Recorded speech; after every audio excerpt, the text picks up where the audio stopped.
Welcome back to Blazer Builds. We're building the world's first twin-turbo LS swap Mustang that's gray in color built in this garage. It's gonna be sick. Last video I finished up the intercooler piping. Now I'm gonna be finishing up the downpipes. Do have a elbow coming off of that and then coming straight down. Driver's side has kind of the same thing, so essentially all I have to do is make the straight down tube and then a little turnout. We're gonna go out the bottom side of the bumper with these little guys here. These just showed up today and they're a little sus. Should work for where we're going. So I think what I'll do first is put the bumper back on. This side doesn't have the fender liner in it, so I'll probably start there. We're gonna be coming from up here down out to the bottom where this little hole is here. This little hole and kind of cut section is where the old exhaust came out, and it kind of came out horizontally.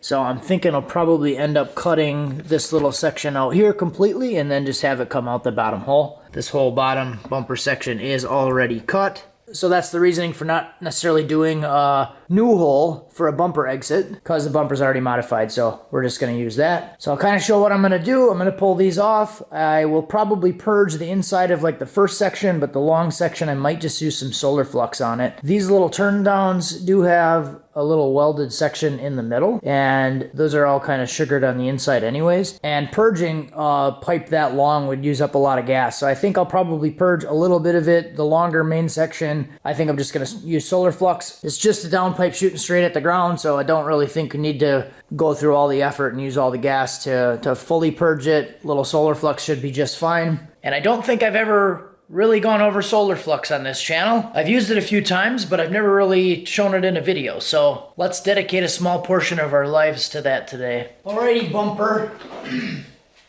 Let's do this.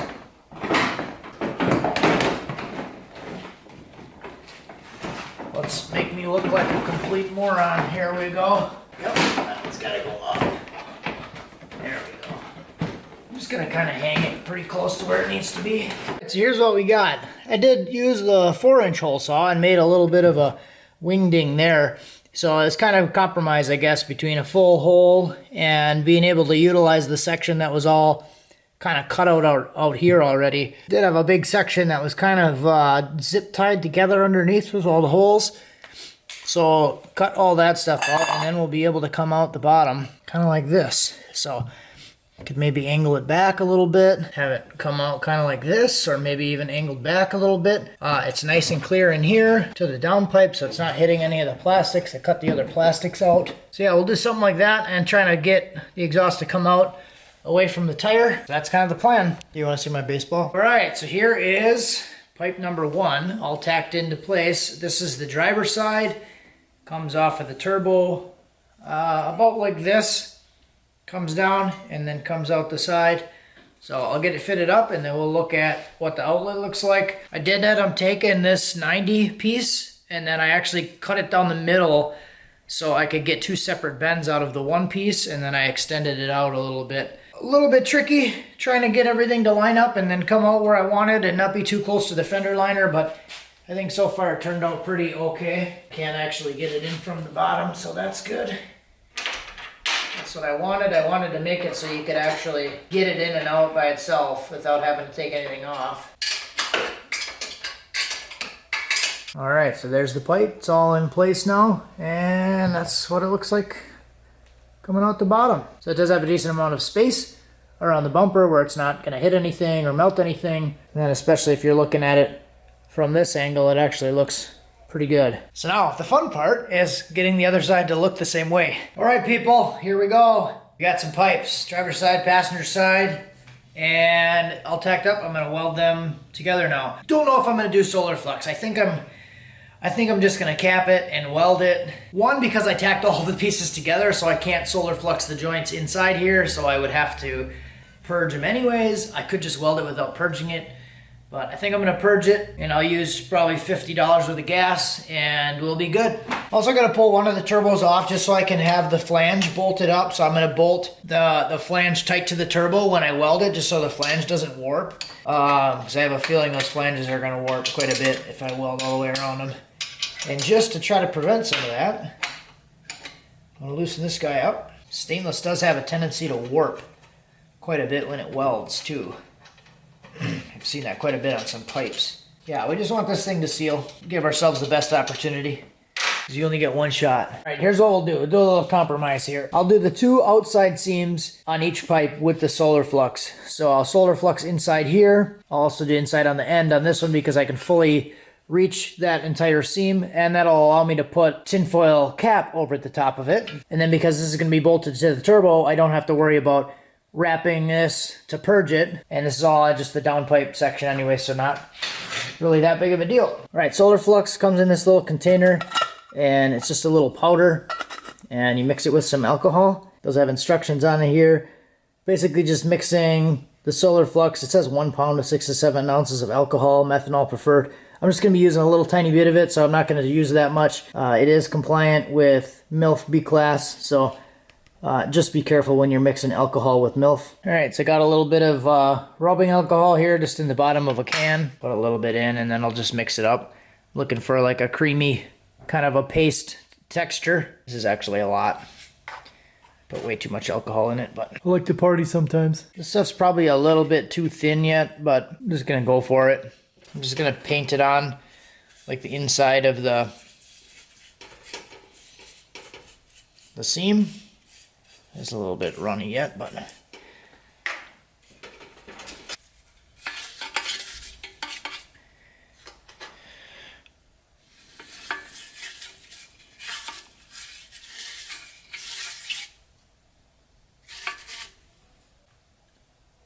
So it's all in there, kind of attached. Just want to coat the seam where I'm going to weld.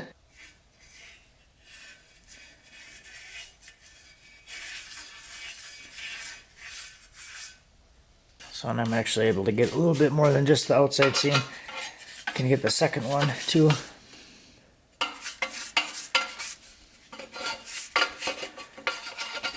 All right, so you can see it's kind of in there nice and coated around each of the joints. And I'll go ahead and start welding those. There's a little bit left in here, not too much. What I have found with this stuff is if I mix a batch that's too big, I can let it sit out and dry. The alcohol evaporates out of it, and then it can actually reuse it later. So just add a little bit more alcohol, it reactivates it, and seems like it works fine. All right, so I'm gonna start at like 70 amps, number 12 cup gas lens, 308L filler.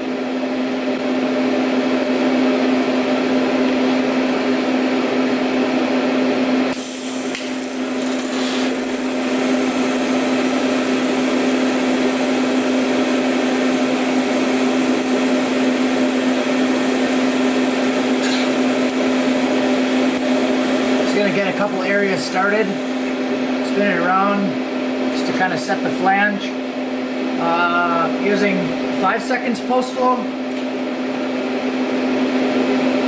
4 seconds. All right, so got the ends all done. With the solar flux, it does tend to pull in a little bit of junk into the weld, especially if there's gaps. But here's what this end piece looked like on this side. This is the thinner, like cheap eBay, Amazon stuff, and this is the thicker material here. I was actually welding this with 35 amps because this stuff's pretty thin. And up here I ended up finishing it at 85. So I started at 70, went to 75, then I finished on 85. 70, 75 was just a little bit too light. But on the inside here, you can see that the weld itself is actually a little bit smoother than it would be if it didn't have any gas on it. The top side of the weld actually looks decent because it's not pulling in contaminants from the backside. And this will have a little more protection on the inside from oxidation. So that's kind of what the solar flux does. So the rest of it will go ahead and purge. All right, so here is the passenger side pipe. All done, welded up. I did put the driver's side back on. That one's also finished, but I have to do the wideband yet. So I just have a spare sensor, and I'm just gonna kind of eyeball it. I have an idea of where I want to put it. It's gonna be kind of up, like right in the top corner here. There's a big open space, open cavity here, but this will allow me to go in probably about 6-8 inches after the end of the turbo, and then I can bring this all the way up through here inside the fender, and that should give me enough length, I think, depending where the ECU is placed. So the ECU is like in the glove box, so it might be a little bit short, so I might have to get a longer wideband or extend it. We'll see how it goes. I like that spot because it's kind of out of the way. It's easy to access in here if we need to. I might have to go get a new bit. I usually use like a unit bit, like a step bit, but my step bits are kind of junk, so I might have to go get a new one. I'll probably start the hole with a smaller one. So I think they turned out pretty decent. Let's throw them on. Did get the wideband bung welded on there. And hopefully that's in the right spot. I just kind of guessed. I used the tip of the wideband and actually like scratched it on the pipe to mark it. So that should be close.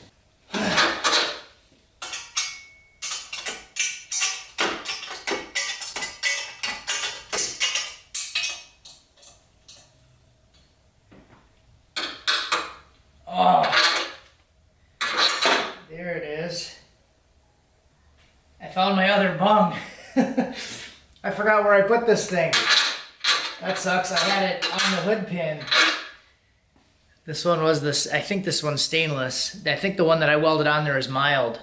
I thought I lost this one. I thought I left it at the store, but I left it here. Crap. Oh well, it's on there now. All right, pipe's welded on. Or pipe is bolted on. All right, so there's the wideband. It's kind of hard to see from this angle of the camera, but it's not touching the fender. I'll go ahead and get the passenger side mocked up. This is what the passenger side looks like. You can really get a good visual here what it looks like with the solar flux on the inside. Not sugary, it's actually kind of shiny on the inside. And all the rest of that junk will just blow out of there, that dust. It's all just like kind of powder inside there, so that stuff will all come out pretty easy. And then I might try to figure out some kind of a trim ring or something for the bumper. It's like halfway through the bottom of the bumper, so it's not, you don't really need a full trim ring. So I'm gonna brainstorm a trim ring idea. I'm not too worried about the trim ring right away. I'm more worried about kind of getting everything back together and running than the cosmetic stuff necessarily, but let me tighten this thing up.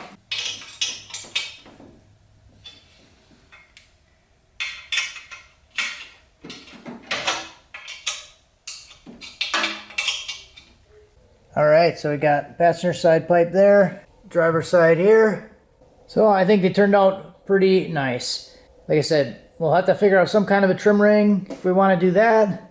I'm kind of brainstorming a way that you could do, because that's a 3-inch pipe, that you could maybe do like a 4-inch pipe with a little trim ring. The ring's not going to come all the way around, but I think it'd be kind of cool to have.